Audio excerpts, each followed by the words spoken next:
I think your values aren't your values unless you're living them. You can give as much lip service to something you're talking about or talk about all the time, but if you act very differently than what your values are, no one is paying attention to the values that you say.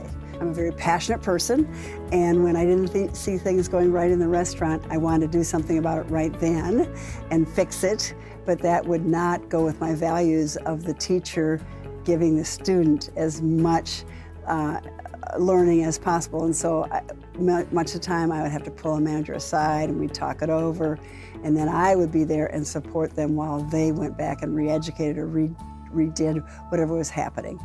Within the restaurant business, I've said this 100 times, you know, you can buy a hamburger anywhere, but it's how you get that hamburger, how quickly, how tasty it is, how you're treated is what's going to bring people back. And so the product in most cases isn't so unique that people can't get it anywhere else.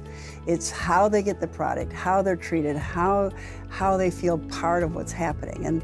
And so that would be one of the strong things that we'd spend a lot of time in. And that's true of your employees, because especially in the entry-level employees in the restaurant business, pretty much people live by, you can take this job and shove it.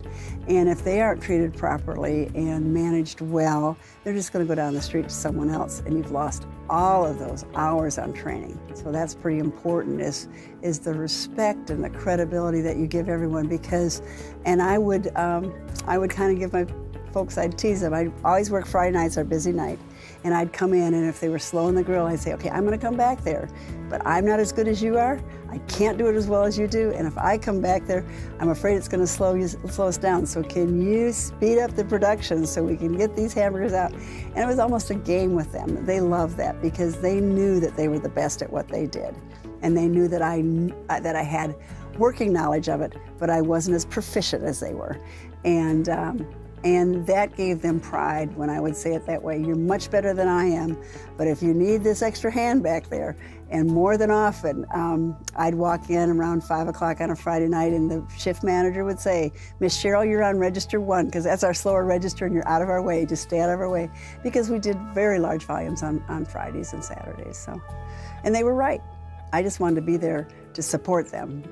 I knew that I wasn't going to add much to the equation, but that support.